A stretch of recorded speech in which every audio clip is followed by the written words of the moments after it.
Welcome back to the Pack Fresh podcast, where we talk about all things Pokemon TCG. We'll give you a little peek behind the curtain of what it's like to be a seller in the space. And today we have a special episode and a special guest to running to the rip. How are we doing? Oh, we're doing great, Wash. How are you guys all feeling today? Too bad. Not too bad. Been a good week. It has. We got a lot to cover here. We got the story of leaving that Big Four accounting job, building a Pokemon empire. Let's get started here. Let's start with what first pulled you into the Pokemon content world? Was there like a specific moment, pack, or a person that kind of got you into it, or how did that all start? Before Pokemon cards, even I was pretty big into Pokemon Go. I was playing that. Obviously, I think it took the whole globe by storm, honestly. But Yeah. everyone kind of moved on. I continued playing it nonstop. One of the YouTubers I watched, Mystic7, started breaking packs and stuff on Whatnot, and I was like, oh, $15 for free. Whatnot's really smart at that one. Got me in, and next thing I know, I was spending a lot more than $15 every day at that point on that app. Yeah. So that was kind of the first big entrance into it. And then I'm a big Gyarados guy, so Paldean Evolved came out. That was when I really dropped a lot of money chasing that Magikarp, and man, I had some terrible luck chasing that Magikarp. I feel like most people do. It took me that's like a 8 rough one. cases of booster boxes, and then I finally God. pulled one. Yeah, My way God. over hit rates. Man. And it was so far to the left that I was so sad I sold it right away and bought a 10, but it was what it was at that point. But at least you pulled it yourself. You know what I mean? Like, it Right. feels Yeah. good. Oh, that you yeah. got, you know what I mean? You I made it. feel in. that. So when you were first starting to watch these rips, tell us about how you took time learning the marketplace and the game of Pokemon selling before jumping in as a seller. Yeah, so on Whatnot, it was probably 3 or 4-ish months, I'd say roughly, that I was just watching, kind of seeing what people were doing. To be honest, actually at first, I wasn't even looking at pack openings as much. I was actually looking a lot more at slabs and being like, there's a guy, Pokemon Wizard, I'm sure you guys have seen his streams, that just dollar rapid fires those slabs. I was like, that's what I want to do.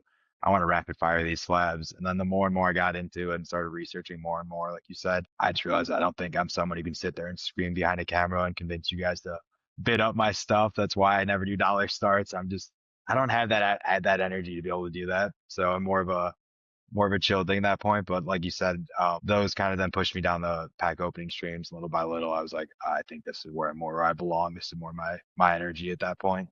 So that was when I started focusing more on that. But yeah, Oh, about that's 3 or 4 awesome. months. Do you still remember your first rip? I do. I got skunked.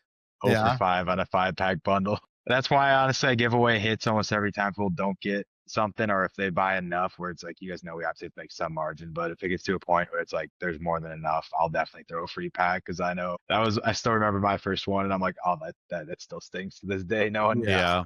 It can be 100. tough. It can be real tough. And when it's your day, you might go 5 for 5, and when it's not your day, man, those 0 for 5 just seem like they just keep coming and coming. Yeah, 0 for 5 can be 0 for 100 quick. Yeah, Real quick. fast. When you were first starting out on the app, how long did it kind of take you to build? Did you like get sales, just joined in, started getting sales right away, or did it take you a little bit to build up like your own community and stuff like that? Yeah, so it took a good amount of time, I'd say. I think the first 2 or 3 streams I didn't sell a single item. I just sat there for 2 hours. Someone would come in and be like, hey, what's up? How you doing today? And they left. What's up? How's it going? I can't even finish my sentence. Like, I was like, okay. The second time I was like, I'm gonna get a pitch going. And I was like, had the entire pitch ready to go. And I normally get through like maybe 10 words, and all of a sudden I'd see there's one person left. I'm like, oh, there it goes again. Yeah. Maybe the next one I'll get. But yeah, I think it took like 3 streams to finally get one. And then honestly, that was like I said, so I started in trying to sell bulk slabs, singles and stuff like that. And once I switched to pack rips, that's when it started taking off a little more. I realized that the slab and the single stuff wasn't really what I was good at or what I enjoyed enough. So once I moved to packs, I think that was really when it started to kind of catapult a little bit. And then when energy breaks returned on Whatnot, we were one of the bigger streams doing energy breaks for a long time when they first came back. And then little by little, as you know, I've kind of phased more into the higher end, like I guess mid-era to vintage kind of products. Yeah, for So sure. that kind of ceased to exist at that point. Walk us through life before Pokemon. So before Pokemon, like you said earlier, I was working at an accounting firm. Similar to this, actually, I was traveling most weeks to go to corporate clients, Fortune 500 companies going through like one-time shocks in their business, like bankruptcy, divestitures, and stuff like that. So I was on the road. Normally I'd leave Sunday night and I'd get back like Thursday, Friday night. So most of my time was spent on the road. I was a competitive bodybuilder, so I was in the gym probably 3 to 4 hours a day, I'd say roughly, doing stuff for that, and then meal prepping all the food to bring to all those. So that was honestly a very mundane life, very like structured, but the same thing every day. It was literally like get up, eat, go to the gym, work, eat, sleep, then you go to the gym once more at night, and that was kind of the lifestyle for a long time. Booming. Yeah, and for the first 9 months of business, I was competing my last show. So that was when I realized I couldn't compete at the top level anymore. That's kind of when I hung it up and just kind of went all And in you on kind of were business like, instead. okay, moving on to the Yeah. next thing. That's when I kind of went all in on Pokemon at that point. Once I was like, I need to be done with this. It's not, the two together didn't really work very well. Interesting. As a kid, were you into Pokemon, or was it kind of more of like a later in life thing? No, I was. The majority of my collection when I found it was like early Neo and then like early EX era, like Sandstorm, Aquapolis, Team Magma versus Aqua. I had a lot of Interesting. cards from. I still remember ripping those with my brother and stuff. We played the games for a while. Ruby, Sapphire, we went all the way through to Platinum. I think was the last game we played, and then after that, you know how it Fell off was. for a bit. The girls came, and the Pokemon cards weren't cool no more. So that was the last time I had the Pokemon cards. That's awesome. It happens. So, from working as a consultant, what kind of skills crossed over into helping you start and manage and scale running to the rip? We're throwing the heaters now. Yeah, I got my MBA from college as well, so I kind of had a more well-rounded thing. I think I was just in accounting be a little tougher, but I already had a lot of sales background from some of the stuff I had done prior. Obviously, the accounting, I was doing all the accounting for ourselves at the beginning of it, so building spreadsheets and models and kind of being able to run the profits quickly were some of the bigger skills, I'd say. But more so than anything, I'd say is, I'm sure as both of you guys know, it's more the people skills and stuff like that you learn through business. And like I said, you guys working with Fortune 500 companies, so a lot of times you're going into these CEOs. If I dropped the name, you would know exactly who these people are, and these are the type of clients that we're working with. So you pretty quickly got ran up to speed. If not, you got reamed and kind of learned for very fast about how to speak to these people and how to interact. So for me, I'd say it's probably the people skills is the biggest thing, because obviously we're all salesmen at the end of the day, and that's kind of the biggest thing we're all doing here is trying to sell these products and stuff. So I'd say that was probably the biggest crossover. So, I know you said it was like same day in, same day out, right? Schedule. Do you miss, say you take out the bodybuilding aspect of it at the time, do you miss the structure or the predictability of corporate life versus like the chaos of the Pokemon world? Say yes and no. I mean, I am someone who kind of likes the simple things, kind of like I'm not really someone who's very flashy. I don't need a lot. I'm happy just kind of being there and chilling out. But I would say the one thing I do enjoy a lot about now having a business of my own to do this is kind of the unpredictability, like you said. It's really nice to have that mundane structure for a while, but eventually it's like you want something different. And this is like, I wake up and I'm very like detail oriented. So I have a whole schedule ready. I'm like, I'm gonna do this, this, this. And it's all laid out for the day. And then I walk in and someone, like you says, and walks in a $20,000 collection, and then everything else in the calendar goes all out the goodbye, and window. I'm buying that collection now. So it's kind of nice because, like you said, no matter what, I kind of have a rough plan of what I'm doing for the day. But I'd say probably 50% of the day is this plan that I've written out. I might do 2 things on it, and then the rest of it's just like we're just running around as quick as we can at this point. I mean, I'm pretty much a night owl, so I mean, we're streaming pretty late and working pretty late. By the time I get up, I usually take like an hour and a half of phone calls, do some deals, stuff like that to get the day started, and then I'll be like, oh, I'll get to that when I get to the store, or I'll check this inventory when I get to the store, and then 3 hours later, they're like, oh, taking your time to get to the store, and I'm like, yeah, I walked in, somebody wanted to sell some stuff, and this fire had to be put out, and it's like, yeah, you never know what's going to happen. Honestly, you're just like, oh my gosh, every day is different, but it definitely makes it more fun than just sitting there and, same thing day in and day out for me personally anyways. So you started getting the popularity when you switched to the packs, you're doing the energy breaks. When did you realize that running to the rip was becoming something real, something that people connected with your community, with you, more than just as a hobby for you? I'd say there a couple times during that energy break period. I'd say like that's one thing that's changed. I think as the different stuff I've been selling changed is the clientele. So I'd say that energy break was probably the first like real group of people I had that it was like every day you'd come in and see these people. Yeah. And like you said, it was more than just at that point it was more than just like a business. I feel like you almost feel like you're like, you might not be 100% friends with these people, I guess, but like kind of almost friends to the internet, I guess, at that point, where it's like And Sure. honestly, I feel like the card shows have kind of proven more so that it's not just friends from the internet, it's kind of actually friends because you get to see these people in person. And I feel like I'm sure you guys can relate to this, but like you meet a lot of the people that are buying off you, and it's like, it doesn't feel like a buying selling relationship when you meet them in person. It's more of just like you guys actually talk like your friends. So at this point, I'm sure you get to know a lot about the people in the chat and everything like that. So Right. that first group I'd say was probably the first group of people at the energy breaks that really got like a group of people. Now I'd say there's a different group of people that the same thing as you've said.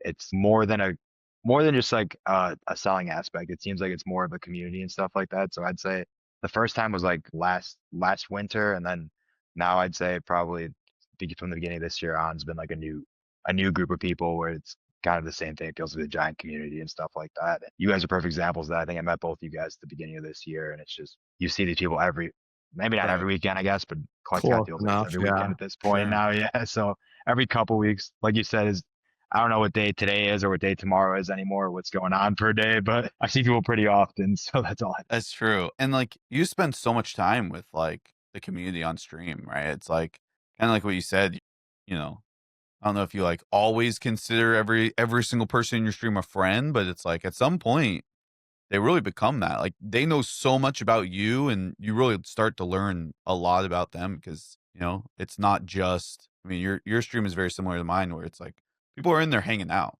right? Like they're not always just buying or just chatting and having conversations. Like it's very cool. Yeah. And you get like the conversations and stuff, but on like your end, it's like they watch you every day. So when they meet you in real life, like they've watched you every day for X amount or like X amount of hours, right? But you've never like watched them for the most part. They don't stream back, right? So it's like they'll know you, like it's almost like true friendship. And you're like, oh, what's going on? Like it's nice to meet you. Yeah. Like they know you so in depth from seeing like every day you're live, you know? So it's kind of cool to see that. And then it's very interesting to me because like even your closest friends and family, when you start up a business, you know, for me personally, I had a group of my cousins and their friends that they actually bought quite a bit of stuff. They got really into Pokemon. But outside of that, I mean, people will be like, oh, what are you doing? Oh, Pokemon, that's cool. But it's like the people from your community will actually like be loyal to you, spend with you, and like they become almost truly like a friend. And you're like, my own friends and family don't even do this. Like it's crazy to me. Like the community is so much there for you than even like that. So it's really interesting dynamic that's built in the community. So what year did you start streaming, and then what year did you open your store? I started streaming in 22, I believe it was. It's like 22 or 23. It was like right on the At I the can't end. remember if it was before or after the new year or something, right around that time. That was so like beginning of 23, end of 2022. The shop we just opened 6 months ago, which was May of this year. May of 25. So that's still new for you then. You're Yeah, the shop's pretty much brand new, yeah, I'd yeah. say. We're still, this past week, we tore down some shelving racks. We decided we didn't like the way it looked anymore. Put tables and chairs, people sit down and hang out. So I'd say it's still pretty new at this point. We're still kind of figuring out how the way we want it even laid out at this point. Right. It's honestly, it's always changing. Like if I took pictures of my store every 6 months, it's crazy. I mean, like overall, the aesthetic is the same, but there's just a bunch of stuff that changes, a bunch of like new shelving or add this or move this over here or get rid of this. And it's, yeah, it's interesting. Was there when you started streaming, what was like the new set or was it just I know it wasn't like it was much different hobby then in those years. Like was there a set that had just come out that you were like, oh, yeah, now this is a really good time for me to jump in. Like there was something that pushed you over the edge to like really be like, all right, now's the time I'm gonna go live. No, I just gave myself like a deadline to like where Yeah. I finally was like, I have like, I don't know. I think you said you came from streaming or not streaming from live streaming, I guess, Mhm. others, not other video games and other stuff like that. Yeah. I had never really been as camera oriented before. Like, I mean, obviously I had talked in business through a lot of face to face, but I wasn't really as comfortable. Like, obviously now it's even easier too, because I can see both your guys' faces, kind of a Right. conversation. But like from the streaming aspect, you're talking to a blank screen. Like, I mean, I Yeah. guess you can see yourself talking back to yourself, but that's about all you can see. So Yeah. Yeah. I think that was the harder part was trying to learn how to actually communicate through like a camera and stuff like that. It is weird. Well, so like I said, I started with singles and slabs first. Right. I wasn't personally, I think right around that time was like I think it was just after Brilliant Stars right around that time. Astral Radiance, if I remember correctly, somewhere around one of those sets. Honestly, wasn't really ripping too much of it at first. I was trying to just understand it before I bought something and lost too much money too quick. Right. I guess the smart way to do it. Yeah, when I started streaming, well, that started smart, and like I told you already, I spent way too much money on the carp. So as smart as it was, it didn't last there. But the first set I'd say I really started ripping on stream was when Crown Zenith came out, and I think everyone was absolutely obsessed with that set. From that point on, it was crazy. And I can't remember if it was this or before we were talking about it, but those Legendary Warriors boxes that were at Sam's Club forever with like the Lost Origin, the first print on that, like the Evolving Skies, Lost Origin, Crazy. Silver. Those are when I really started ripping a lot. That's when I really like the ripping really increased. Those boxes came out, so you're able to get packs of like without a distro account for I think it was what $2.50, $3 out the door or something like that, or Yeah. three. I think it's three and some change. And at So that, at that point, point- they just sat on the shelves like they were Yeah. just there. Yeah. You could Yeah. literally walk in, like I think I was telling Wash before, it's like literally walk in, I'd grab 4 display racks full of it, put it in the cart, and they'd be like, "Oh, thank you so much for taking all this Pokemon. We can't get rid of it." And I'm like, "Oh, don't worry, I'll be back in a couple weeks."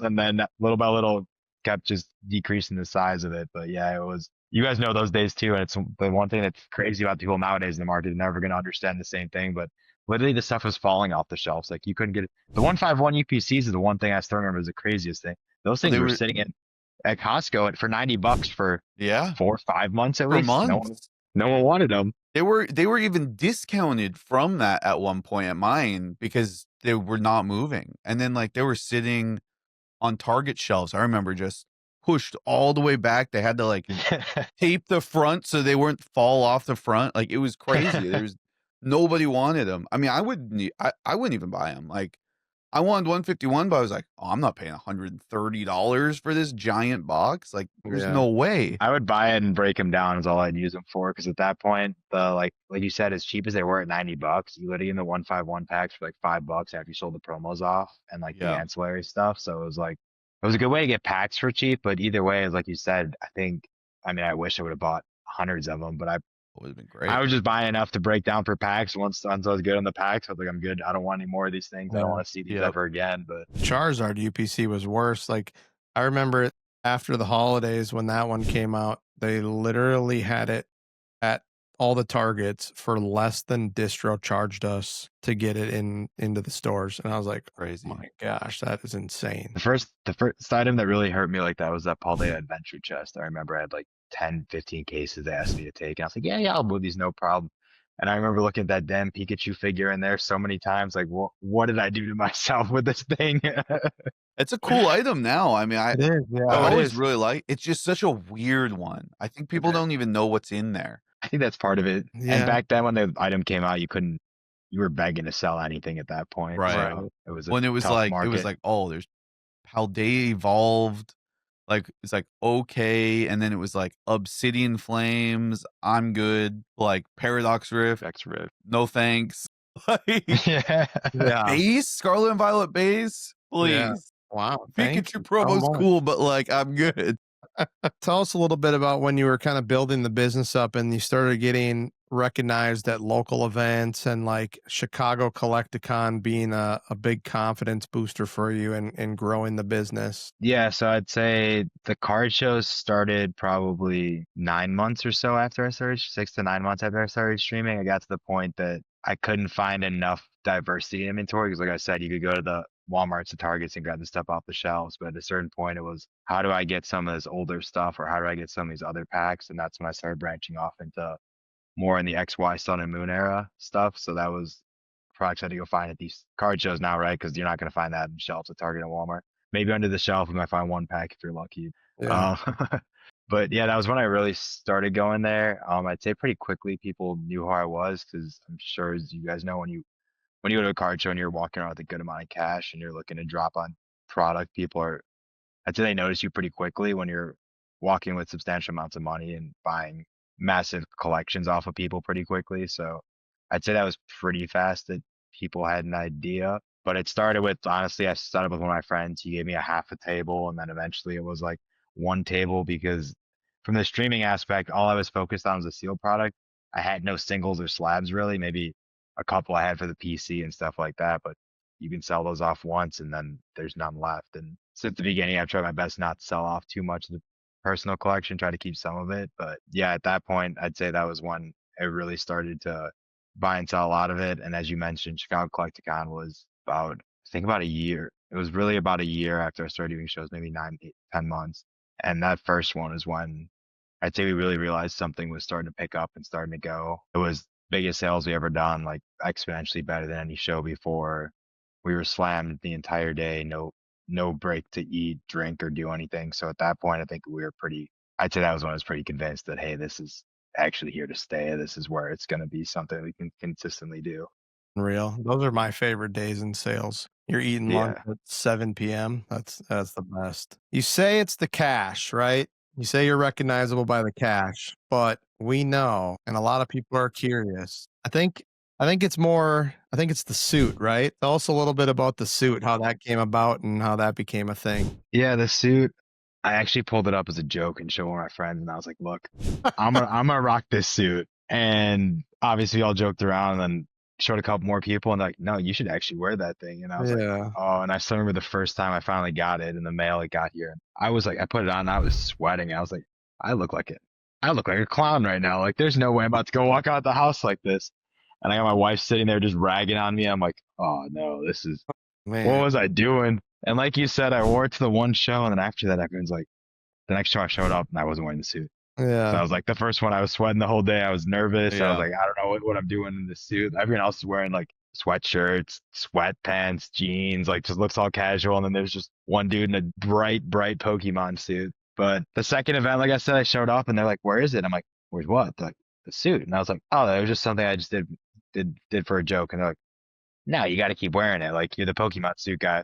I totally remember my name, which obviously is the way it Yeah. starts for everyone, right? No one remembers who you are. So You it never just know what's pretty gonna quick. stick. Yeah, exactly. It pretty Yeah. quickly took off, and it was just known as I was known as a Pokemon suit guy pretty quick. No one knew my name, but I was like, that works out pretty well, the Pokemon suit guy. And that's kind of what took it off. So it's been, first when we got it, there was a company called Belk that made it. They do like custom clothing, and then literally bought the first round of suits, and we called them back. They're like, "Oh, we sold the rights to Amazon." So Amazon bought it, and now they're selling for, I think, 200 on Amazon or something like that. But I was gonna ask you, is there just one suit, or do you have no, I have multiple like, of them now? I have three or the fourth one I think I think it's torn. So I think there's three now, but I couldn't do it. No, I tried. Once we started doing the multiple day shows, I was like, I can't wear this suit 2 days Can't in a wear it. row. Stinky Like, suit. yeah, you know how it is in those places. Those things Right. get hot. It's hot. They're hot.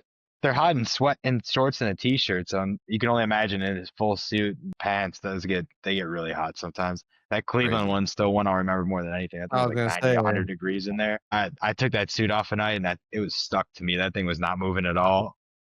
I mean, on a Cleveland's regular brutal. convention day, yeah, it's hot. Let alone when the AC's down like it was in Cleveland. It's absolutely just disgusting. After Cleveland, I came back and I bought like a bunch of portable fans, like a neck cooler. I was like, I will never go through that again. That was so bad. I bought the portable fan after that show too, Yeah, actually, it as was well. terrible, man. Oh, that was so bad. So going back to building out the stream, building out the store, what were some of your toughest moments early on? As we were talking about earlier, 2023 was a pretty, like, after the whole market kind of boomed and then died off, I think that's when it really got real and kind of started hitting.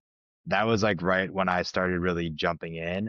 But and at the beginning it was going pretty well, but the summers, that was one thing I had to learn about Pokemon. The summers are brutal. And that first summer, that was where I really thought about honestly hanging it up. There was like multiple weeks in a row. Sales were down, viewership was down. Tried buying some new flashy products, wasn't selling. Tried to change up something I was doing, was nothing else was clicking, nothing was sticking. I was like, oh no, this is where it's getting real. And as you know, since you guys were there, it was tough in the space at that time. So I'd say I was getting to a point. I was like, maybe this is the end. Like maybe this is it. I remember having that conversation with my wife, and I was like, I know I quit my job for this, but it was like a year and a half into it. I'm like, I don't know if it's gonna work. And she's like, just keep pushing with 2 more weeks. Let's see what happens. And literally those next 2 weeks, it literally started picking up right at the end of it. And I was like, well, after that, I just kept it running. So that was kind of the real kind of turning point, I'd say, for that. But as Wash and I were talking before this, I mean, these last last couple of weeks all of a sudden were dry all of a sudden, and then this last week it's picked up again. I just feel like that's the unpredictability of Pokemon in general. There's just some weeks that just go crazy. There's other weeks you're just sitting there and you're like, And I didn't change honestly, anything. I didn't change anything. yeah, Sorry. well, and honestly, so something like that's a good lesson too, because it's like everyone just thinks, oh, Pokemon's booming right now, everything's good to go, right? But then Collector had that error where all the collections are showing the wrong prices. Like it looks like the market took like a 30% downturn. Like that gets people worried. Whatnot comes out with a new algorithm for the app in the update. And so it's like pushing and rewarding sales versus your community, like showing you on the top. And then it's like you have to adapt to that and like wait till the algorithm picks you back up again. So it's definitely caused some heartache for streamers this last couple weeks. And it's like, imagine now, like we've been doing this for a while, all of us, right? If you were new within the last 2 months and then you have these 2 weeks, like, similar feelings like you had back in 23, people are just like, should I go back to what I was doing? Or, there's probably a lot of up and coming streamers right now that are feeling it. And it's like, not only does the market have to be good, which in 23 was one of the toughest things because you couldn't even barely give Pokemon away, but also there's just other things that happen like that it's out of nowhere.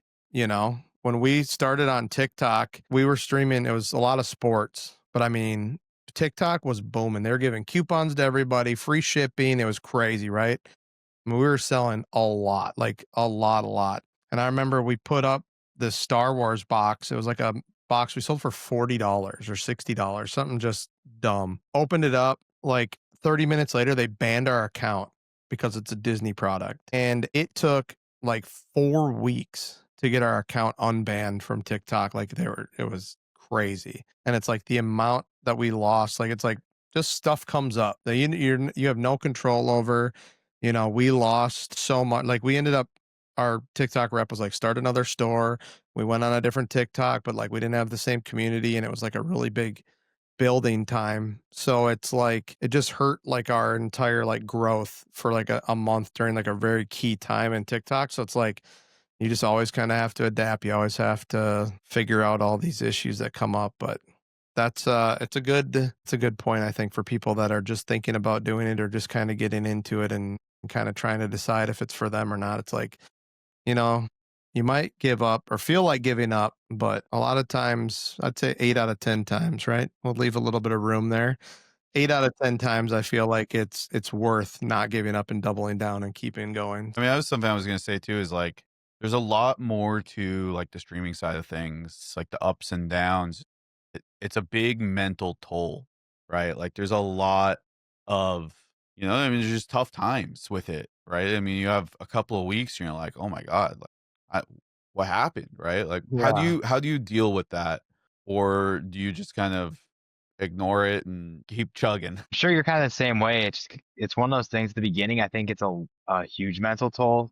I honestly give props to any of the streamers starting out now. I feel like it's extremely saturated and really hard. There's a lot of big names in the space now. I feel like Yeah. when I started in 23, there wasn't. I mean, you still had your Kraken hits, you still had your Ryan's Card House when he was back on Whatnot, and some of these other people that I can name a lot of these people that Blake's Breaks, we all know the scams and stuff that were going on back in those days. But all these guys that were back around that time, I'd say, were completely different. I think it's just one of those things you got to, like, as we were just talking about a second ago, you just got to realize that no matter what it is, you just keep pushing every day, as Ryan said. It's like some days you get off and you're like, I don't know what the heck just happened. And that could be, I don't know, what just happened good. Like you're like, oh my God, literally everything that hasn't sold in weeks, all of a sudden is selling. And it's like the greatest thing ever. Or there's other days you log on, you're like, I just had a massive restock. I just got every product I could ever imagine someone wants to rip. None of it sold. None of it sold yet. And I'm got to go home and just lick my wounds and get back the next day and hope, like you said, bring the energy the next day and hope maybe you can even just turn it around. So I'd say it's just trying to keep that positivity every day, as you said. And and honestly, personally, even worse than not selling anything is selling a bunch and not pulling anything. I feel absolutely terrible. You rip a couple hundred packs, you don't pull anything. I think It that's is worse. brutal. I don't know about you, but for me, that's the worst feeling. Going home and open 200 packs and pulling nothing. I'd rather have opened no packs and just like, hey, we sat there and chatted all night. At least I went home happy. We open 200, we get nothing. I'm sitting there and I'm like, oh man. Yeah. Dude, it's tough because you feel bad. I mean, it's like you have no control over what's in the pack, Not at all. and some of these guys are dropping like serious money, and it's just like, man, I wish there was something, just anything in these. And sometimes it just, I don't know, like there's nothing you can do. You No. No, you just feel I think for them. we've all been to those nights. I'm sure you've been there too. I'm sitting there praying. I'm like, come on, man. This has got to be the pack. There's got to be something in here. And you open it again, you're like, oh my God. Some nights are just not your night. And that just adds, like on a slow night or a slow week, that just definitely like adds salt to the wound, right? But I always tell everybody, especially like newer streamers, it's like you have a couple bad streams in a week. Don't look at like every day, right? At the end of the week, look back at your sales for the week, right? Did you still do okay for the week? If there's a couple bad weeks, look at the month. Like, were the first 2 weeks really good? Like, what were your sales for the month? Did you still do good overall? Like, don't get down on yourself when something changes, because in business, like a lot of stuff changes.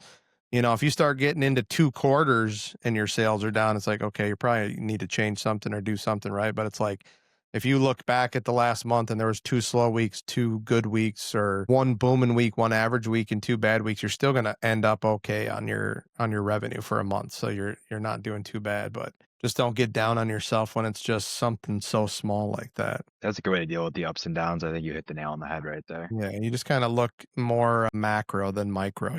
So how have the relationships and the connections you've made through Pokemon or like creating your content, how has that changed your perspective on the business? And obviously like include that into like doing all the shows and like, being recognized as the man that wears the Pokemon suit and stuff Man like in the that. suit. Like, how does that change your perspective on how you go into something or what you choose to create content wise? So our content in terms of like social media and stuff, I'd say the majority of it has been either clips from Whatnot, where they're just, again, whatever these crazy hits we pull are, and all that stuff to try to engage the community, obviously try to grow the community there on Whatnot. The other stuff we've been posting is kind of twofold. The other one has been, I mean, I guess we have a couple one-off videos, but the other stuff, the majority of the content posted is clips from the shows. It just seems like recently, at least for us, the show content has gotten so much more traction than the pack grips that it just seems the better area to focus on. So the majority of the stuff is definitely focused to that. And then even more so complementing the suit, as you said, the suit's going to be it's basically in every video then at that point, because we all are pretty much wearing the suits. Yeah. And we have a couple other guys. My brother and I always wear the suits. Some of the other guys, I asked to wear onesies. Like one of the guys wears a Gengar Mewtwo onesie all the time. That's just what his thing is. So we all try to dress up some type of way. I mean, as you know, the more and more you can relate with the customers, and honestly, a lot of the kids really enjoy we got a lot of questions and pictures for the suits, and like honestly, the Mewtwo costume and the Gengar the other guy wears, a lot of the kids like that because obviously it's another fan favorite Pokemon. So just another way to try to connect to the community, as you said, is always any way possible. Some way to get out there and stand out a little bit too. As you said, there's been quite a few people that do come to our table and it's like, well, I don't know much about this. I found this in my closet. I was going to sell it. Figured if anyone knew anything about this stuff, it'd be the guy wearing the Pokemon suit. So it's definitely something that's helped in terms of marketing wise, at least to get someone to draw your attention. I haven't seen it. I'm sure you guys will see it at one of the shows. It's extremely bright. So you can't really miss it, unfortunately. So sometimes I do want to hide and just like, I'm trying to eat a hot dog quickly or something, making eye contact with 10 people at this point, but hey, it is what it is. Sometimes you got to get it done. Yeah. And it's cool, like, especially working with people and like vending with other people. I mean, honestly, we're all there for kind of the same reason, right? We're either buying, selling, working on content creation, building the community. It's kind of like a similar goal for everybody, right? But it's important, I think, that you surround yourself with people who want to see you win. And this community is really like, I've been in other sectors, right? And everybody is just so catty at each other or like jealous or hateful, vengeful. And it's like, you really don't get that in this community. Like everybody wants to see everybody win. Like, of course, everybody wants to do better for themselves, but it's like no one's like wishing on a downfall of another streamer just so they can come up themselves. It's like everybody's just like, oh, there's enough for everybody to eat at the table, right? I would definitely agree with everything you just said right there. I feel like it's it's crazy, like how many people that, and there's typically a way that a lot of us can work together, right? Like some people don't move slabs as well as other people, or singles, or like certain lots of sealed that come in, right? So it's like, I don't know about that, but I know this person buys that, and it's a lot of like we know the person that can kind of help you with what you need. So A lot of it's people will like help people. I mean, we text each other all the time about like, hey, are you, what's a good price at this? Like, do you know what's in this tin or what's, have you ever seen this product before? Because both of us get a lot of like rare, weird boxes and different items like that. And it's like, it's nice when somebody else has had it before or like handled it. And it's nice. Everybody shares information. It's not like yeah. you're not gatekeeping, what certain things are and stuff like that. Yeah. Yeah, not only like us, right? But like the community as well. It's so rare Yeah. to see a community even that like roots for others, right? Like you'll see even like specifically on Whatnot, a streamer will be on, there'll be people watching. When they get off, then it's another streamer that, that we all know, and then everyone just kind of moves over. It's just like the community kind of supports multiple, and it's really cool to see because you're not just building a community for yourself, but you're just actually becoming like a part of a bigger community. It's kind of cool. It's interesting to see with Pokemon versus, like I said, other types of businesses that I've been involved in the past. I would agree with both your points on that. Like you said, I think this is definitely one where the community as well is something that's greater than any other community I've been a part of. And in terms of all the support for everyone, as you said, one of the coolest things is the fact that, as you mentioned, people will hop from, I mean, all of us are in the same streams for the most part, but I feel like all of us will, like you said, hop from, was there 5, 6, 7 of us roughly that stream all from about when Wash hops on it roughly. Well, for me, it's like 3 p.m. Central. I feel like all the way through, there's just somebody on constantly that we all know and everyone's supportive. And then further, what you said earlier, Wash, is the point. Like, well, yeah, we are constantly texting. If I'm not texting you, it's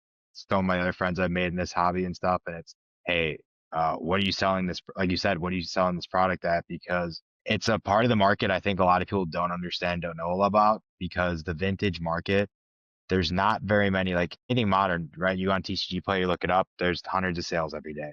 When you start getting these obscure, very rare vintage products, there might be 2 sales on all of eBay. There might be 4 or Yeah. 5 sales, including if you go on 130 point and you're looking between eBay and the auction platforms. And it's like, well, what's a fair price? Well, now I need to try to figure out what the packs are. Well, what are the packs? I don't know. You watch 5 videos and there's 5 And different they're all pack runs. different. Yeah, Pokemon loves to reuse the same tin, not change the code, and just, hey, you don't know till you know. And I mean, I'm sure you can speak for it. I've been burned on so many tins before as well. You open them up and you're like, hey, this is the packs. And you open them up like, oh my God, this is a repack. This is a dumpster fire right here. Like we went from close to 1,000 in pack value, and this might be 250 right here. Like, Yeah. and I mean, I don't know about you. I normally take the tins back at that point. I'm like, I'll eat it for you. Don't worry. Just buy something else. Let's rip something else. Like, Right. yeah, the knowledge you share in terms of that vintage and high end market, most of those comps, you have to know somebody to have an idea of what these go for. There's people, we just sold actually a base set box last at Chicago Collecticon for, from what we heard, from what we understand, probably record sale. But it's one of those things that you would never know what these stuff is selling for if you don't know the people around. So it's like when we were trying to stickered it, and luckily Eric walked up. He's like, "Your box is too low." He's like, "You need to raise that." And funny enough, someone came and bought it at the higher sticker price a couple days later. So it's one of those things. I think if you don't even know everyone in the market, you're not gonna even know. Like you said, I looked to the base set box. I put it what I thought a fair comp was, but there hadn't been any sales in 2 months. So it's like, what do you use for that? And I guess, as we all know, the market just seems to keep pushing up and up. And when does it Yeah. stop? It's the real question, but it's definitely the community that makes it all. Everyone kind of helps each other and has an idea of what this stuff is worth or what could possibly be in these packs, these tins and collection boxes that obviously you can't see what's inside. So I'd say that's one thing that like at least a lot of the vendors between each other as well too. Not only between the vendors and the whole community, but the vendor to vendor. Like you said, I don't feel like there's much friction. It's mostly people trying to help each other. Hey, let's both make some money off this deal. I'll cut a little off my end, you cut a little off yours. Let's find a number that makes it work. Whereas most of the other stuff, if people normally just, nope, our price is this, you're paying it, or have a good day, see you later. And I feel like the Pokemon hobby is just not like that at all. Right. I mean, it's gotten a little bit like that during this peak state, a little bit, Yeah. but There's That's a some fair of those point. people for sure. yeah. There That's a is fair some of those point. people for sure. The people that remember the before time, though, we're kind of like, okay, bud, whatever you say, because I mean, it's not going to stay like this forever. It'll come back down. But as of where we're at right now, it's like some of these new guys in the game, like they just don't get the game yet, and it's like, okay, well, I'll talk to you in a year, see what's going on, I guess, you know? Go ahead. I was saying you hit the nail on the head there. I don't think those people will be around very long at this point. I mean, as you and I were talking before, I mean, there were days someone comes up to my table, like, I want 90%, I'm gonna take a lot of your stuff. I think it was Wash and I talking about this earlier. Yeah. I am shaking your hand right away. Have a great day, man. Grab all your stuff and get on your merry way. Like, but a lot of the newer vendors, like you said, they'll have the entire Walmart section that they just got off the drops at their table. I'm moving $1 off market. Like, Yeah. you know exactly what you paid for that stuff. You could easily move a little bit to Make sell in volume, still but make a decent amount of money. and build a relationship. Like the whole thing we've been talking about the whole time. It's one of those things that some of the stuff, like you said, we don't sell slabs incredibly well. It's one of the products we don't do incredible with, but we have multiple people that'll walk in and, hey, I have extra singles and I have extra sealed product. I don't want, but I want your slabs, and 1-for-1 trade. Next thing you know, the sealed product we get, it's turning over right away. The singles and slabs, they're texting me and they're like, hey, all the slabs are sold. Can I come give you some more sealed product? I'm like, hey, yeah, all the sealed product's gone. I'm like, gladly come take these slabs. I Yeah. don't want these anymore. Trade it, move it, keep the machine going. You know, it's one of the most interesting things is, you know, they're stuck on their price and they're just non-negotiable about it, right? And you're just like, okay, like you just said, you kind of want to build that relationship, because once this dies down, like right now, sure, you could sell everything at 100%, 110% for some stuff, depending on how desirable it is. But when this all dies down and that's all you did, you're not going to have those relationships with the people that come to the shows with the money that want to still buy bulk. And then you're going to be selling stuff at 80%, and your stuff that was worth $100 might even only be worth what you paid for it. And it's like now you're at shows to break even. I think the other biggest misconception is like a lot of these guys are smaller. So it's like I didn't realize that a couple of the last bigger shows we went to, we're trying to move a couple like bigger cards, and like the percentage of vendors that could actually buy something worth over $5,000 is like way smaller than you think it is.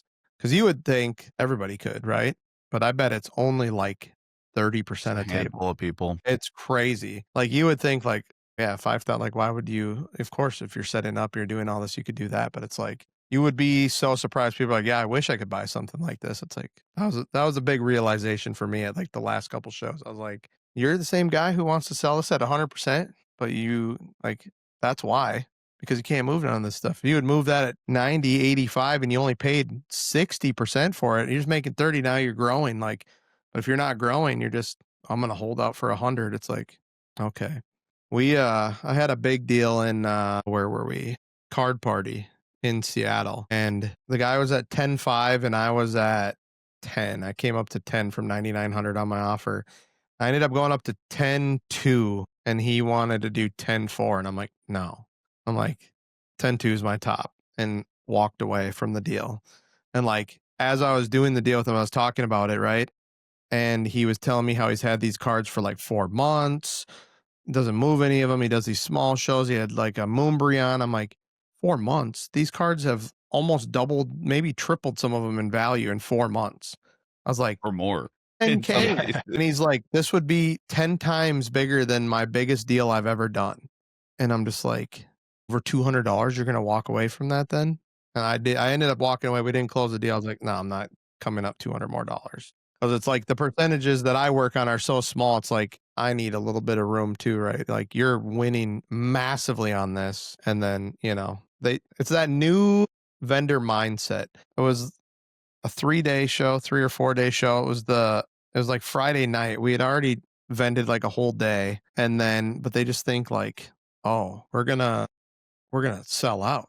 We're gonna make so much. You know, they think like they're gonna get 100% for everything. And then at the end of the show, when they still have their full showcases, oh, maybe I should have, you know, I guess it's just like life lessons like that kind of Yeah. teach you along the way to become a better vendor, you know? Well, and a lot of times too, it's like when people are new to vending, their inventory is their collection. So it's a Yeah. lot harder for them to be like, oh yeah, I'll let this go at 90%. I'm up 20% already. Like, Yeah. sure, like absolutely, I'll take 90%. But when it's like your collection, you're like, "Ah, I really like this card. I don't know if I can get rid of it for less than what it's worth." And Yeah. it's like, you know, you're making that choice, which is fine. You know, you can want what you want, but You know, for a lot of us that go to these shows every single week, it's like you brought to a show to sell and you have an offer, you know, like Yeah. say it Yeah. Attachment can is be tough. tough. I mean, at some point, like everybody collects something, right? So like we're all collectors, but it's like you can't have personal attachment with the business part of it because it's like sell it. Or if you don't want to sell it, I don't ever bring my PC to a show, right? There's no chance because it's like Yeah. whatever. I don't I want to get get tempted. Somebody come yeah. up to me with a crazy offer and I'm just like, "Oh, I don't know." I mean, and I get that too. It's like, they would sell it, but they want to hold out for 100%. Like I could get that on an item or something, but if it's like your entire table, I mean, that's not a winning formula for any vendor. So, No, I think you guys both hit the nail on the head. I mean, the same thing I've told everyone like everyone who asked me like for advice when I started vending. I'm like, just be ready to take a discount on your products. Like whatever you sticker it at, be ready to come down off that price. If not, like don't buy a table. Like I know you guys both walk more so than actually set up, but I'm sure you guys know from the other perspective too. You guys are not paying whatever my sticker says, no matter what it. I mean, unless Yeah. I'm egregiously under market, you're not right, paying what my sticker says. You're right, walking up, you see an $800 sticker, you're like, maybe your number 700, whatever it is, you're not paying. You're not paying the eight though. You are not going to leave that table paying 800. So I right. think that's something a lot of vendors got to realize. No matter what you sticker it at, and I'm not saying to sticker it egregiously above mark either, because if I see that, I'm saying the same way you guys are when I shop. I'm like, okay, this dude, I've seen 5 of his items. They're over the market price. I know. I'm not even gonna bother looking at the rest of them.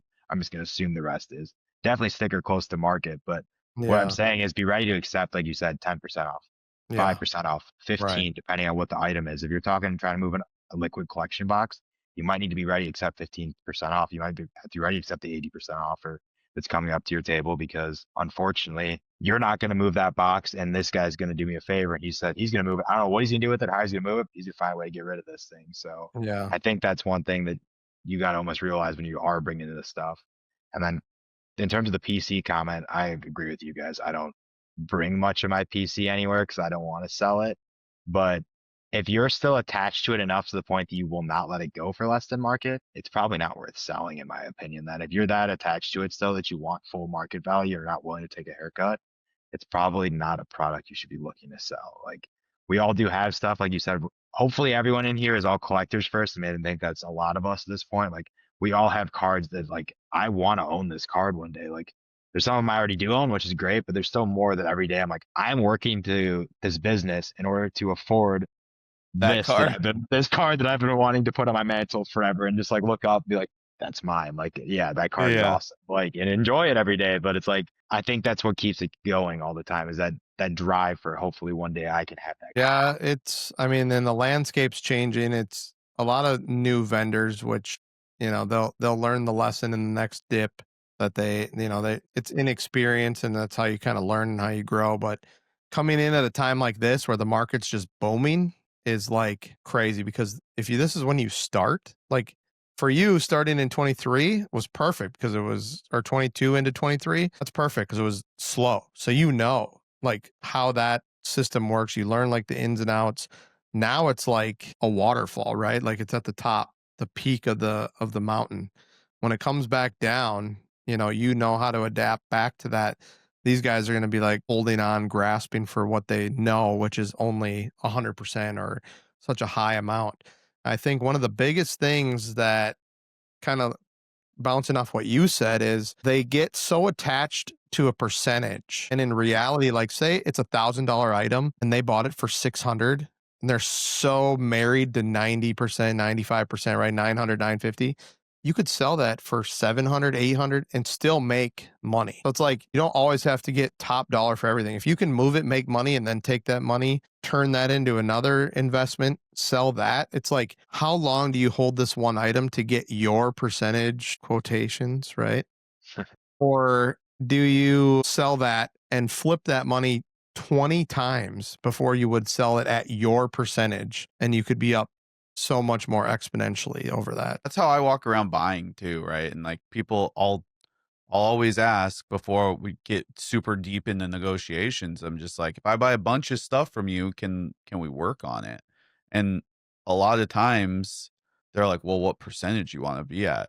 And it's like, I don't really have a real answer to that because it's like some items I want to be at like 60% of your sticker, right? It's like, I just want to buy it at what makes sense for me. Some of the items, it's like, I can buy it 99% of your sticker, 95%, right? And it just has to make sense on what it is.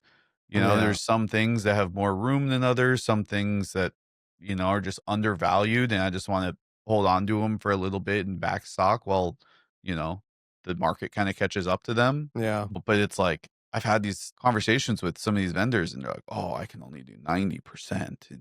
Yeah.